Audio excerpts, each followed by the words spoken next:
Hoi hoi folks, good morning, good afternoon and good evening wherever you are in the world.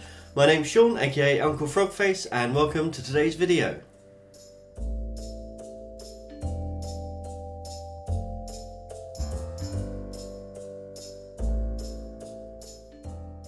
If you're new here, then welcome. If you're not new, then welcome back to what is going to be a very full-on month in terms of creation and videos and all sorts. We've got Inktober happening at the moment, so if you follow me on my Instagram, you'll be able to see my daily post-it doodles. Then once a week we'll put those together into another piece. We've got Monster Bash coming up again very soon, so that'll be for the end of the month. Got a couple of sewing projects I'm going to be sharing with you, and a couple of other crafts to do as well. Obviously we've still got Scrawler Box to do our piece for, and we'll have another unboxing this month. It is going to be how am I going to survive this month? This is going to be manic. It's fine, I can do it. I can rest in November. But today we have our Prompt Squad. So if you're not following Prompt Squad, I will leave a link down below. It's a group of us, fellow artists. We kind of chat on Instagram, share ideas of each other, and then once a month we have a random prompt that's selected at the end of a video, and we each create a piece for that prompt. So this month's prompt was keeping connected. Keeping connected, staying connected, keeping connected. Yes. Sorry, my brain is frazzled. So, again, I've done a digital piece, Procreate, Apple Pencil, iPad, all that stuff. But I wanted to concentrate this time on really telling a story. So we can kind of get into that when we go into the piece. But yeah, that was really my main focus this time. I took more time than I usually do as well, taking little nuggets of time on a few days to just kind of work on this piece, have a bit of a break between sessions as well. And I'm really pleased with the outcome. Tell me what you think down below at the end. But right now, let's switch over and we'll get right into the video. And here we are. So first thing I did with this is just to start with a very, very loose sketch. So yeah, I kind of had an idea right from the off. And I really just wanted to play around with this. So I'm fascinated with spirits and the spirit world, and being a horror writer is something that I enjoy a lot. And I love all the kind of myths and legends. So I thought about why people kind of use Ouija boards, and they do that to contact people that they've lost. You know, it's why people see mediums. That's why people have their fortunes read. All of that kind of stuff. So what I wanted to do was tell a story of someone who has lost someone dear to them. So I knew I wanted to start with a Ouija board.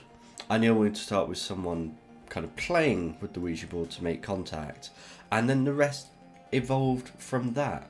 So when I was thinking about the people that I wanted for this story, the first thing that came to my head was a married couple, someone who's been married for a very long time, and one of them has moved on, let's say. So I wanted to make some distinctive features for the guy in this, because I thought that he would be the one that has passed on, which is why we have those nice big glasses on him.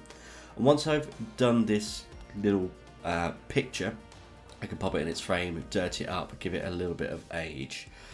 And now really the story is set. I've got all the pieces that I need. I just really need to finish it off.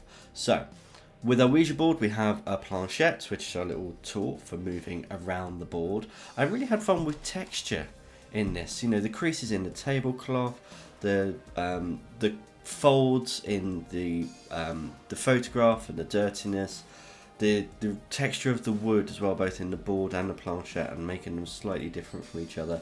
A lot of shadows in this as well, which I really enjoy playing with. Hands are not one of my favourite things to paint.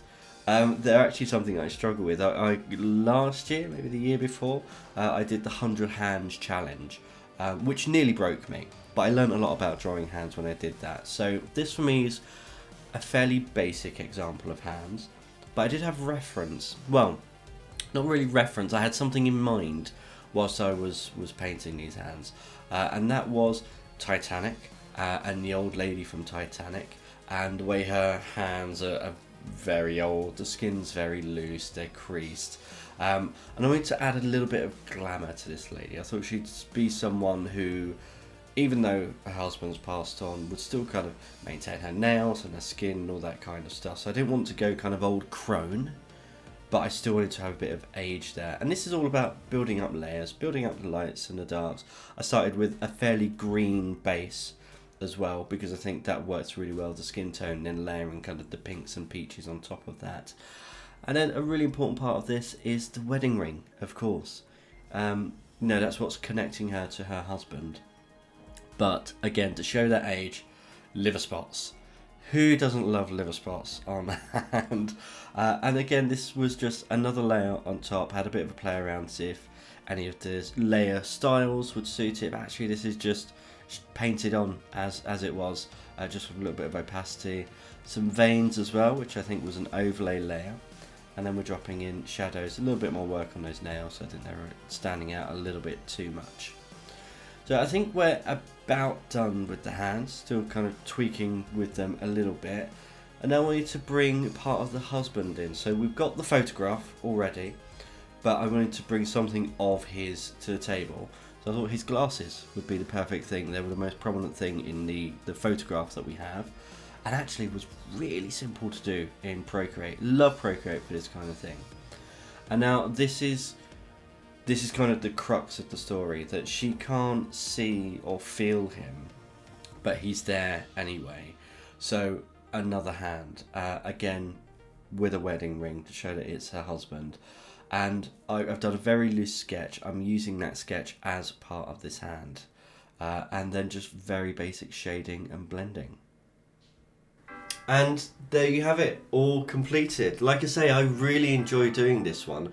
If you want to see the rest of the Prompt Squad pieces, that will be in the video that is upcoming. Make sure you follow Jasmine and her channel, which is where the Prompt Squads are posted. Give some love to the other creators as well. They're all excellent people, really good artists as well. New members joining all the time, which is nice. New blood is always good. As always, I really hope you've enjoyed today's video, and until next time, goodbye.